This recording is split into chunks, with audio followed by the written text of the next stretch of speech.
प्रदेश Congress committee के सम्मानित अध्यक्ष आदरणीय भाई मोहन मरकाम जी, पूर्व प्रदेश अध्यक्ष आदरणीय भैया धनेन्द्र साहू जी, वरिष्ठ मंत्री आदरणीय रविंद्र चौबे जी,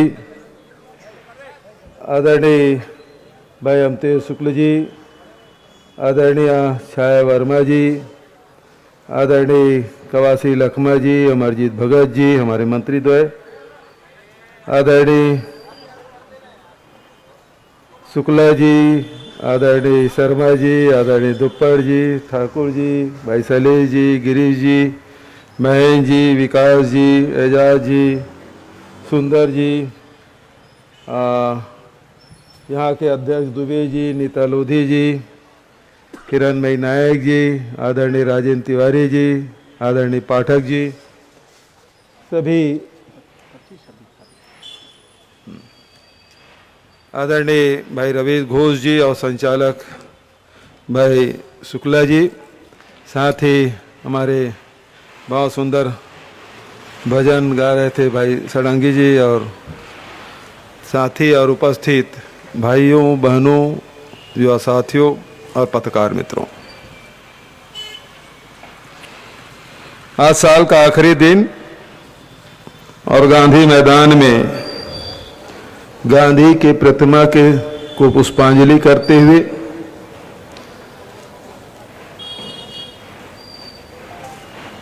गांधी भजन, गांधी के प्रिय भजन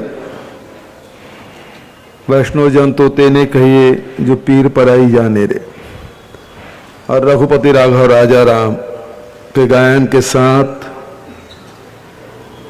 हम सब बैठे हैं। वो इसलिए बैठे हैं कि इस छत्तीसगढ़ की धरती पर धर्म संसद का आयोजन हुआ। जैसे कि हमारी परंपरा है, कोई भी धार्मिक कार्यक्रम हो, सामाजिक कार्यक्रम हो, सब लोग सम्मिलित होते हैं। आयोजनकर्ताओं ने हमारे साथियों को भी आमंत्रित किया, जिसमें महंत राम सुंदर दास जी, विकास जी और सब साथी लोग भी वहां गए। 2 दिन का धर्म संसद रखा गया और उसमें धर्म संसद में जो बातें होती है, सब जानते हैं कि धार्मिक बातें होती है। धर्म के बारे में हम सब जिस प्रकार से अलग अलग धर्मों से आते हैं, सब अपने अपने धर्म को धारण करते हैं, मानते हैं, लेकिन किसी की आलोचना हम नहीं करते। हमारे अंदर जो सुधार होना चाहिए वो हम सब करें। लेकिन वहां जो बातें आई, कहाँ धर्म से चलते हुए सीधा राजनीति में, और महात्मा गांधी के ऊपर टिप्पणी,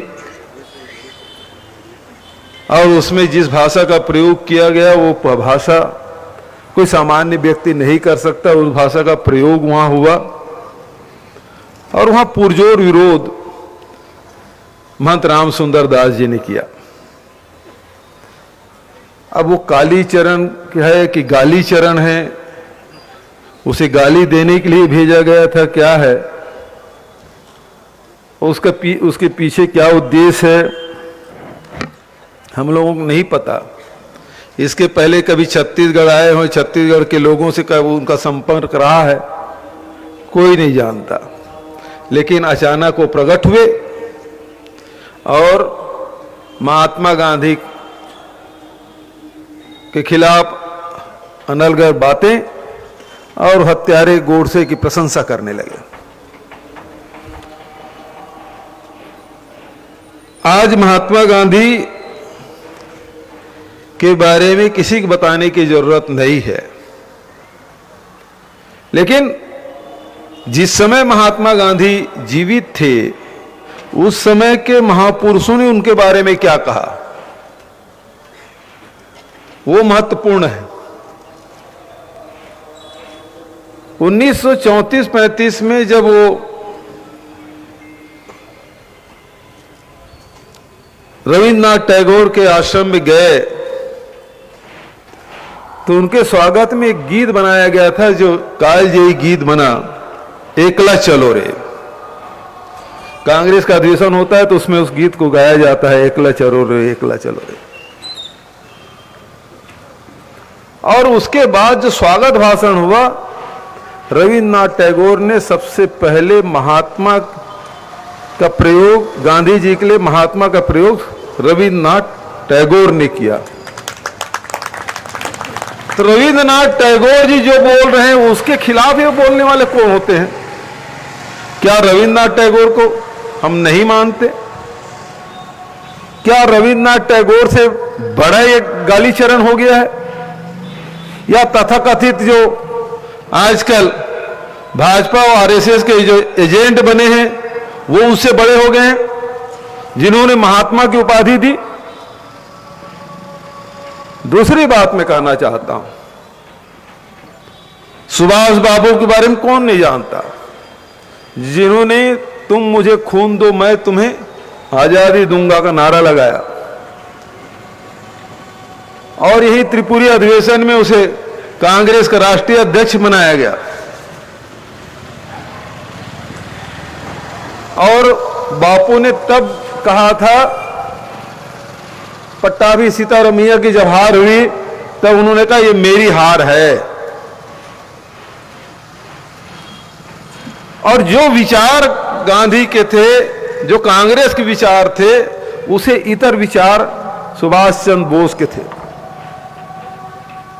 कांग्रेस ने प्रस्ताव पारित किया था कि हम सत्य और अहिंसा के रास्ते पर ही ये लड़ाई लड़ेंगे, और सुभाष बाबू हथियार की लड़ाई चाहते थे। और तब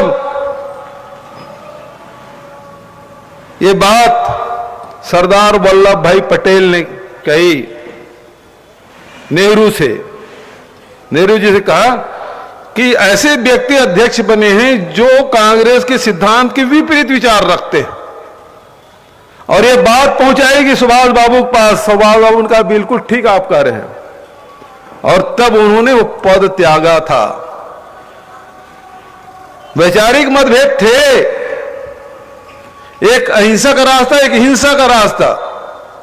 सुभाष बाबू जर्मन गए, जापान गए, वहां जाके सेना इकट्ठा की और उसके बाद आक्रमण की, वो लंबी कहानी है, उसमें मैं नहीं जाऊंगा। लेकिन रंगून का जो रेडियो संदेश है उनका 1944 का, इतने मतांतर होने के बाद सत्य और अहिंसा और हिंसा के रास्ते में दो महान व्यक्ति लगे हुए थे। हिंसा का प्रतिनिधित्व, आक्रमण युद्ध का प्रतिनिधित्व सुभाष बाबू कर रहे थे, और अहिंसा का प्रतिनिधित्व महात्मा गांधी और कांग्रेस पार्टी कर रही थी। रंगून के रेडियो संदेश में 1944 में, समझता हूं शायद 1944 ही हुआ, सुभाष बाबू ने उस रेडियो संदेश में father of nation Mahatma Gandhi का राष्ट्रपिता यदि किसी ने कहा तो सुभाष चंद्र बोस ने कहा है। और उसके टुटपुंजिए लोग कहते हैं कि हम फादर ऑफ नेशन मानने से इंकार कर दें। तो होता कौन है तू? सुभाष बाबू भी बड़े हो गए तुम। वैचारिक मतभेद होते हुए भी जो बातें सुभाष बाबू ने कही, वो भी रंगून रेडियो से, उस बात को आप झुटलाना चाहते हैं। तो इसका मतलब आप सुभाष बाबू को आप सहमत नहीं है। और देश के महान विभूतियों के दो उदाहरण मैंने दिए आपको। तीसरा उदाहरण मैं देना चाहता हूं, जो पूरी दुनिया में महान वैज्ञानिक आइंस्टीन के नाम से जाना जाता है। आइंस्टीन ने क्या कहा? वो भी समकालीन थे, और उन्होंने कहा भविष्य की पीढ़ियां इस बात पर विश्वास करने में मुश्किल होगी, भविष्य के पीढ़ियों को इस बात पर विश्वास करने में मुश्किल होगी कि हाड़ मांस से बना व्यक्ति कोई इस धरती पर आया था। यह आइंस्टीन ने कहा। उसको झुठलाने की कोशिश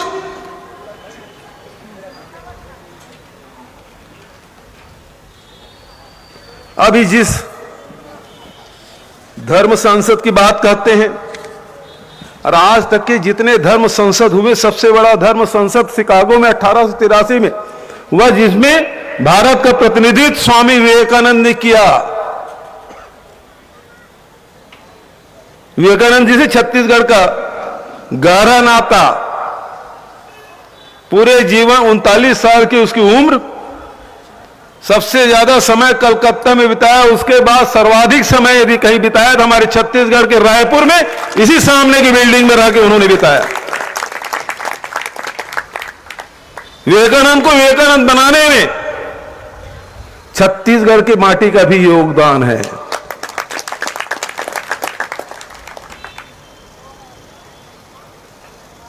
और स्वामी विवेकानंद ने धर्म के बारे में क्या कहा? शिकागो के धर्म संसद में मैं शब्दशः पढ़ देना चाहता हूं, ताकि मैं अपने शब्द उसमें नहीं जोड़ना चाहता। शब्दशः एक पेज का है, मैं पढ़ के सुना देता हूं, जो धर्म संसद में स्वामी विवेकानंद ने जो कहा। अमेरिका के भाइयों और बहनों, आपके स्नेहपूर्ण और जोरदार स्वागत से मेरा हृदय अपार हर्ष से भर गया है। मैं आपको दुनिया के सबसे प्राचीन संत परंपरा की तरफ से धन्यवाद देता हूं। मैं आपको सभी धर्मों की जननी की तरफ से धन्यवाद देता हूं। सभी जाति संप्रदाय के लाखों करोड़ों हिंदुओं की तरफ से आपका आभार व्यक्त करता हूं। मेरा धन्यवाद कुछ उन वक्ताओं को भी जिन्होंने इस मंच से यह कहा कि दुनिया में सहनशीलता का विचार सुदूर पूर्व के देशों में से फैला है। मुझे गर्व है कि मैं ऐसे धर्म से हूं जिसमें दुनिया को सहनशीलता और सार्वभौमिक स्वीकृति का पाठ पढ़ाया। हम सिर्फ सार्वभौमिक सहनशीलता में विश्वास नहीं रखते, बल्कि हम विश्व के सभी धर्मों को सत्य के रूप में स्वीकार करते हैं। मुझे गर्व है कि मैं ऐसे देश से हूं जिसने इस धरती के सभी देशों और धर्मों के परेशान और सताए गए लोगों को शरण दी। मुझे यह बताते हुए गर्व हो रहा है कि हमने अपने हृदय में उन इजरायलियों के पवित्र स्मृतियां संजो कर रखी है, जिनके धर्म स्थलों को रोमन हमलावरों ने तोड़ तोड़ कर खंडहर बना दिया था, और तब उन्होंने दक्षिण भारत में शरण ली। मुझे इस बात का भी गर्व है कि मैं ऐसे धर्म से हूं जिसने महान पारसी धर्म के लोगों को शरण दी और अभी भी उन्हें पाल पोस रहा है। भाइयों, मैं आपको एक श्लोक की कुछ पंक्तियां सुनाना चाहूंगा, जिसे मैं बचपन से स्मरण किया है और दोहराया है, और जो रोज करोड़ों लोगों द्वारा हर दिन दोहराया जाता है। जिस तरह अलग अलग स्रोतों से निकली विभिन्न नदियां अंत में समुद्र में जाकर मिलती है, उसी तरह मनुष्य अपनी इच्छा के अनुरूप अलग अलग मार्ग चुनता है। वे देखने में भले ही सीधे या टेढ़े मेढ़े लगे, पर सभी भगवान तक जाते हैं। वर्तमान सम्मेलन, जो आज तक के सबसे पवित्र सभाओं में से है, गीता के बताए गए सिद्धांत का प्रमाण है। जो भी मुझ तक आता है, चाहे वह कैसा भी हो, मैं उस तक पहुंचता हूं। लोग चाहे कोई भी रास्ता चुने, आखिर में मुझ तक ही पहुंचते हैं। सांप्रदायिकताएं, कट्टरताएं और इसके भयानक वंशज हठ धर्मिता लंबे समय से पृथ्वी को अनेक शिकंजों में जकड़े हुए हैं। इन्होंने पृथ्वी को हिंसा से भर दिया। कितनी बार ही यह धरती खून से लाल हुई है, कितनी ही सभ्यताओं का विनाश हुआ है, और न जाने कितने देश नष्ट हुए हैं। अगर ये भयानक राक्षस नहीं होते, तो आज मानव समाज कहीं उन्नत होता, लेकिन अब तक उनका समय पूरा हो चुका है। मुझे पूरी उम्मीद है कि आज इस सम्मेलन का शंखनाद सभी हठ धर्मिताओं, हर तरह के क्लेश, चाहे वे तलवार से हो या कलम से, और सभी मनुष्यों के बीच की दुर्भावना का विनाश करेगा। यह धर्म संसद में स्वामी विवेकानंद जी के उद्गार हैं। इसके बाद कुछ कहने की जरूरत नहीं। और आज ये कुछ लोग हैं जो समाज में घृणा से भर देना चाहते हैं, नफरत की फसल उगाना चाहते हैं। ऐसे लोगों से सावधान रहने की जरूरत है। ऐसे लोग समाज के लिए कोड़ हैं। ये समाज को गलत दिशा में ले जाने वाले लोग हैं। आज देश में या विश्व में वैश्विक महामारी फैला हुआ है। लोगों के जीवन पूरी तरह से प्रभावित हुआ है। हमारी अर्थव्यवस्था चौपट हो गई है। हमारे शिक्षा व्यवस्था प्रभावित हुए हैं। बच्चों की पढ़ाई नहीं हो पा रही है। लोगों को रोजगार छीन गए हैं। ऐसे समय में लोगों को आर्थिक रूप से संबल बनाने की जरूरत है, न कि धर्मांतरता में लड़ाई करने की आवश्यकता है। और इस दिशा में छत्तीसगढ़ सरकार लगातार प्रयास कर रही है। और छत्तीसगढ़ सरकार गांधी के रास्ते पे चल रही है। सुराजी गांव, ग्राम स्वराज की योजना, गांव को स्वावलंबन बनाना, आर्थिक उन्नति करना। आज छत्तीसगढ़ सरकार गांधी के रास्ते पे चलते हुए जहां मजदूरों को काम देने का काम है, किसानों को दाम देने की बात है।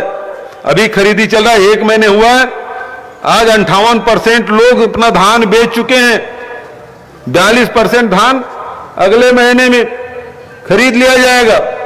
तो छत्तीसगढ़ सरकार किसानों के, मजदूरों के, वनवासियों के जो जंगल में रह रहे हैं, लघु उपज की कीमत देने का काम, मिलेट्स मिशन चलाने का काम, शिक्षा और स्वास्थ्य के क्षेत्र में काम करने लगातार काम कर रहे हैं। ये गांधी का रास्ता है। और इनका रास्ता गोडसे का रास्ता है, सावरकर का रास्ता। ये देश के विभाजन के लिए गांधी को दोषी देते हैं, और देश के विभाजन की नींव रखने वाले तो सावरकर है।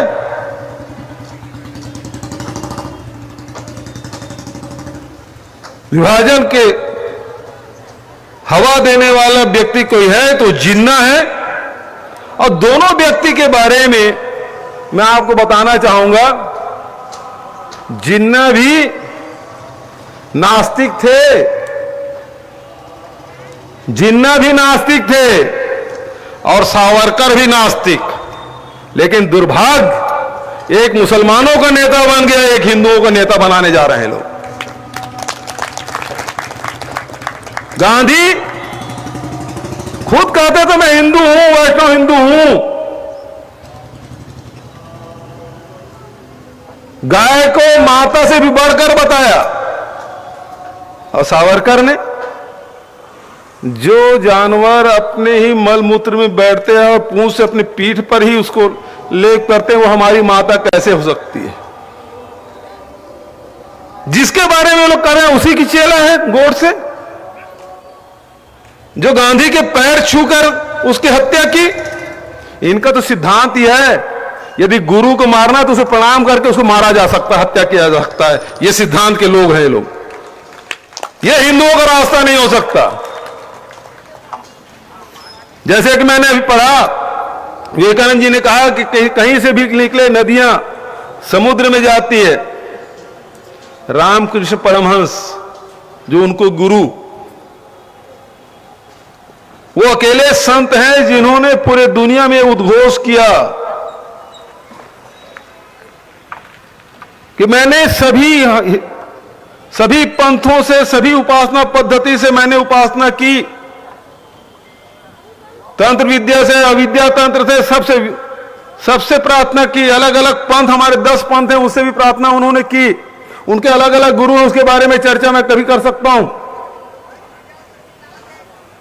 किनसे उन्होंने दीक्षा ली और उन्होंने उस विधि से उसने उपासना की।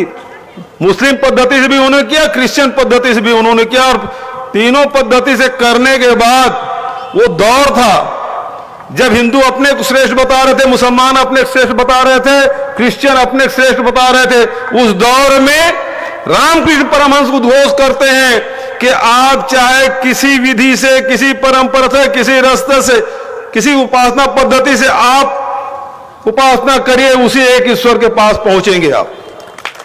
ये उद्घोष करने वाला पहला संत रामकृष्ण परमहंस, और यही रास्ता गांधी का रास्ता है।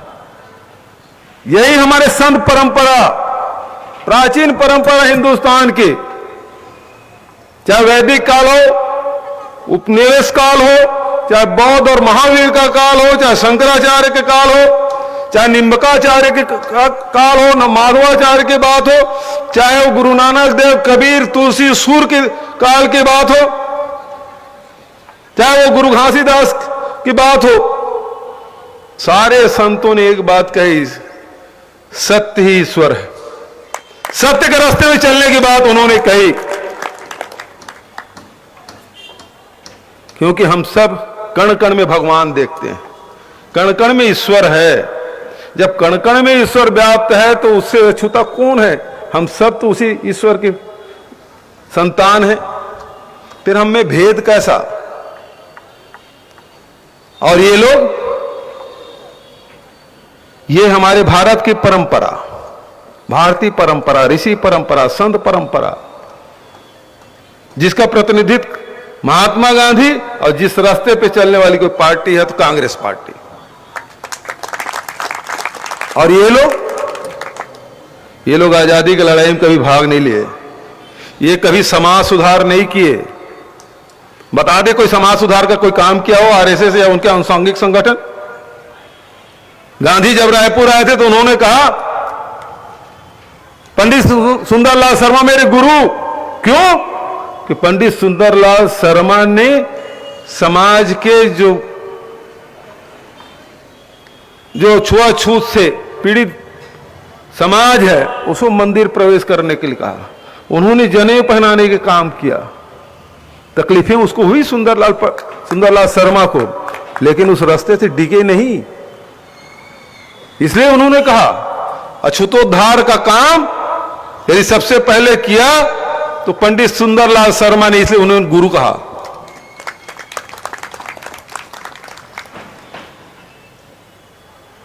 तो उन्होंने समाज सुधार की बात, अछूतोद्धार की बात, नारी उत्थान की बात, नारी शिक्षा देने की बात, नई तालीम, बुनियादी शिक्षा गांधी जी ने शुरुआत की। और सबसे बड़ा काम गांधी जी ने जो किया है, आजादी की लड़ाई तो सब जानते हैं, लेकिन गांधी जी ने जो काम किया वो है श्रम का सम्मान, मेहनत का सम्मान। जो मेहनत का से उसके सम्मान करना। आजादी का लड़ाई आप कहते हैं आंदोलन हुआ, जेल भरे, लेकिन उसके पहले जो आंदोलन हुआ उसके देखिए, नील की खेती कर रहे किसानों की लड़ाई किसने लड़ी? चंपारण में महात्मा गांधी ने। और उसके दो दाएं बाएं, दो बाजू, सरदार वल्लभ भाई पटेल, बारडोली का किसान आंदोलन, ऐतिहासिक आंदोलन, और अवध के गांव गांव में बैलगाड़ी में किसान आंदोलन के सखनाद करने वाले जवाहरलाल नेहरू। किसान आंदोलन हुआ, किसानों के श्रम के सम्मान देना, उसकी कीमत देना, उसके परिश्रम का सम्मान करना। और फिर स्वदेशी आंदोलन की बात आप सब जानते हैं, लेकिन उसके मूल में क्या है? चरखा है। चरखा कौन काटता है? सूत कौन काटता है? किसान कपास उपजा देता है, लेकिन बुनकर है वो धागे बनाता है। कपड़ा बुनने का काम हमारे बुनकर करते हैं। तो मेहनत कश लोगों को सम्मान देने का काम महात्मा गांधी ने किया, और वही चरखा आजादी की लड़ाई का प्रतीक बना।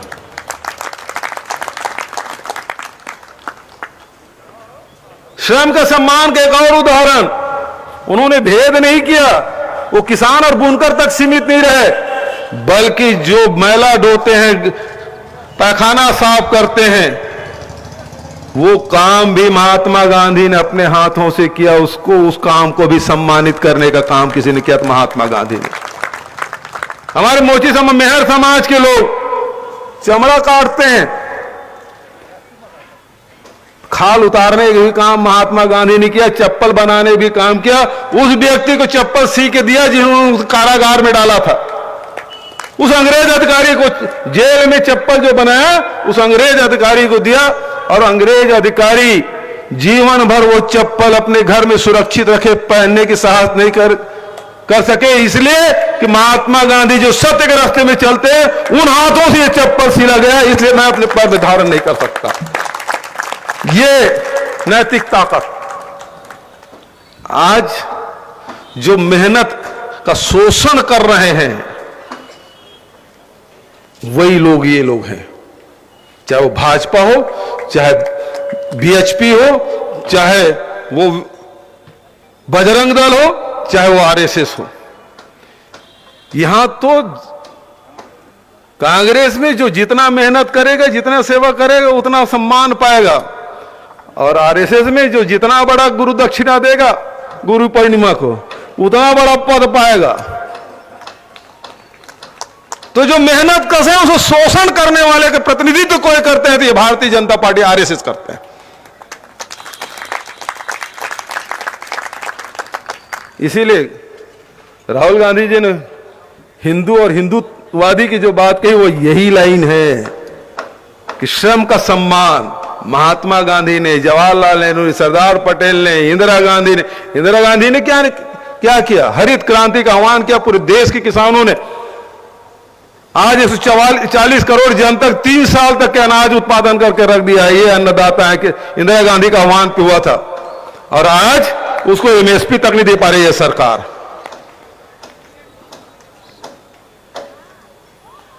वो हमको हिंदू धर्म सिखाएगा जी।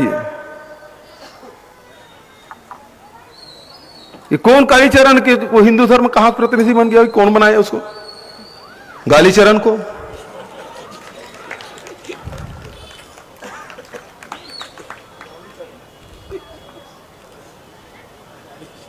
ये तो राम के नाम से मंदिर तो बना सुप्रीम कोर्ट के निर्देश पर, और ये बात प्रधानमंत्री रहते राजीव गांधी जी बोल गए थे, ये फैसला सुप्रीम कोर्ट से होगा, उससे 1 इंच भी इधर उधर हम हिलेंगे नहीं, जो सुप्रीम कोर्ट का आदेश होगा वही पालन होगा।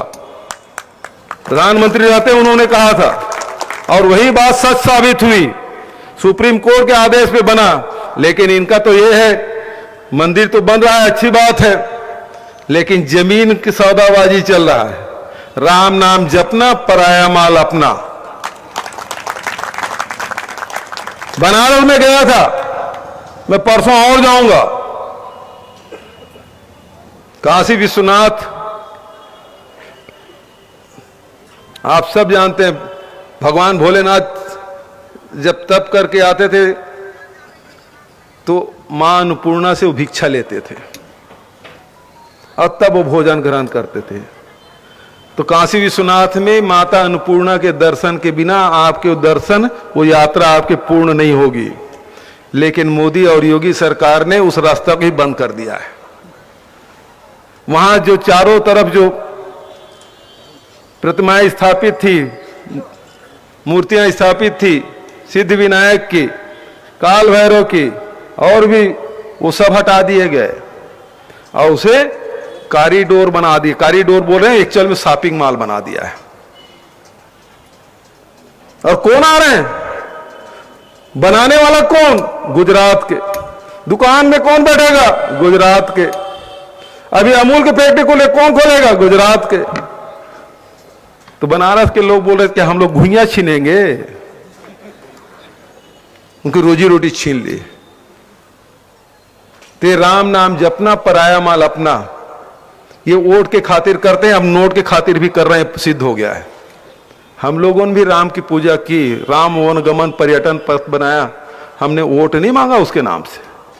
कौशल्या माता के मंदिर जो प्राचीन मंदिर है, सैकड़ों साल से बनी हुई है, दुनिया के एकमात्र मंदिर है, उसके जीर्णोद्धार के, सौंदर्यीकरण के, उसके नाम से हम वोट नहीं मांग रहे हैं। हमारी संस्कृति है, हमारा श्रद्धा है, हमारे धर्म हमारे आचरण में होना चाहिए, हमारी जीवन शैली है, हमको उसे जीना चाहिए। उसके नाम से वोट और नोट नहीं मांगना चाहिए। भारतीय जनता पार्टी किसानों के लिए कुछ नहीं कर सकती, मजदूरों के लिए कुछ नहीं कर सकती, महिलाओं के लिए कुछ नहीं कर सकती, युवाओं के लिए कुछ नहीं कर सकती। तो केवल धर्म, जब जब चुनाव आता है धर्म का आड़ ले लेते हैं। तो ये स्थिति, और छत्तीसगढ़ सरकार जब वो कालीचरण जी बोले, गाली दिया, उसके मुंह से जैसे जहर निकला, पूरे देश भर में वो उसकी आवाज सुनाई दी। सब ने प्रतिक्रिया दी, ये गलत हो रहा है, इसके खिलाफ कार्रवाई कब होगी। सारे नेशनल टीवी वाले मुझसे बाइट ले रहे थे, इसमें कार्रवाई कब होगी, धाराएं कम लगी है। मैंने कहा कार्रवाई होगी, आप विश्वास रखिए। मैं आपके चैनल के दर्शकों को विश्वास दिलाता हूं, उससे शीघ्र कार्रवाई होगी। मैं गोड़मर्रा में गया था, वहां भी मैंने कहा था कार्रवाई होगी। और मैं बधाई देता हूं छत्तीसगढ़ के पुलिस को, उन्होंने ये काम कर दिखाया।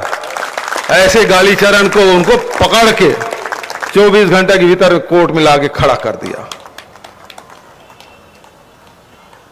तो जो नफरत, जो हिंसा का जहर घोलना चाहते हैं समाज में, उससे लड़ाई लड़ने का काम हम सबको करना है। आज हम बैठे हो इसलिए बैठे हैं कि हम सब संकल्प लें कि हम इन लोगों को कभी सफल नहीं होने देंगे। जो बात रामकृष्ण परमहंस ने कही, जो बात विवेकानंद ने कही, जो बात महात्मा गांधी, जवाहरलाल नेहरू, सरदार वल्लभ भाई पटेल, और जिसके कारण से इंदिरा जी और राजीव जी ने अपने प्राणों की आहुति दी इस देश की एकता और अखंडता के लिए, उस देश में और सब समाज को हम खंडित नहीं होने देंगे। लाख कोशिश करें, आज भले सफल दिखाई दे रहे हैं, लेकिन इनको पराजित होना पड़ेगा। ये मैं इस मंच के माध्यम से कहना चाहता हूं। ये बड़े अजीब लोग हैं। ये कहते हैं मुसलमान को पाकिस्तान भेज दो। तिवारी जी, इनके नेता भाषण देते हैं कि मुसलमानों को पाकिस्तान भेज दो, और आप जाके इनके नक्शों में देखेंगे ना, आरएसएस कार्यालय में या उनके जो कैलेंडर है, तो अखंड भारत का नक्शा बनाया है, जिसमें नेपाल, अफगानिस्तान, पाकिस्तान, भूटान, बांग्लादेश सबको एक में मिला लिए हैं, अखंड भारत। तो इसको भेजोगे और सबको मिलाओगे तो मतलब क्या हुआ?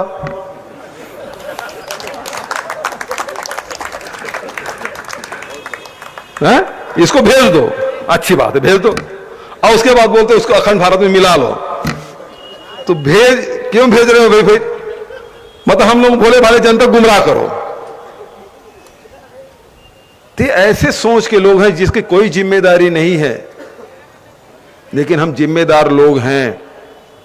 और इसीलिए मैं कह रहा हूं, प्रत्येक कांग्रेस जनों की जिम्मेदारी है ऐसे व्यक्तियों के मुंह तोड़ जवाब देना है। चाहे चौक हो, चौराहा हो, पान ठेला हो, चाहे दुकान हो, चाहे वो टीवी चैनल की बहस हो, चाहे सार्वजनिक मंच हो, सांप्रदायिकता की जहर घोलने वालों के खिलाफ लड़ाई लड़ना है। हम हिंदू हैं, हमें इस बात का गर्व है।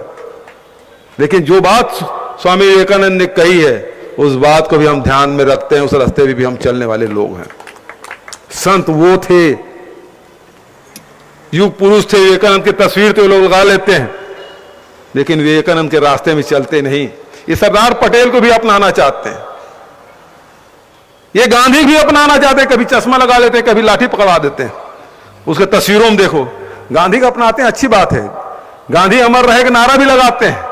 लेकिन जब मैं कहता हूं विधानसभा में गोडसे मुर्दाबाद, तो भारतीय जनता पार्टी 15 सदस्यों के मुंह बंद हो जाता है, सांप सूंघ जाता है उनको। कभी संघियों को बोलिए, भारतीय जनता पार्टी के लोगों को बोलिए, चलो गांधी जिंदाबाद अमर रहे नारा लगा रहे, गोडसे मुर्दाबाद का नारा लगा, बताओ, तो असली चेहरा सामने आ जाता है। तो इस बात को ध्यान में रखिए, आपको चुप नहीं रहना है। और इस छत्तीसगढ़ से संदेश जो आपने दिया है, इस गालीचरण को गिरफ्तार करके, तो ये संदेश दूर तक जाना चाहिए और स्थायी रूप से जाना चाहिए। आदरणीय साथियों, आज इस अवसर पर आप सबसे निवेदन करूंगा कि आप अपने स्थान पे खड़ा हों, एक शपथ हम लें।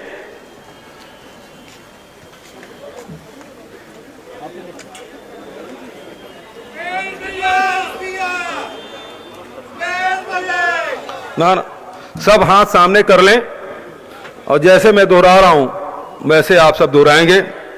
हम सब शपथ लेते हैं कि गांधी जी के मुंह से निकले अंतिम शब्द हे राम की वेदना तथा उनके द्वारा प्रतिपादित शाश्वत मूल्यों को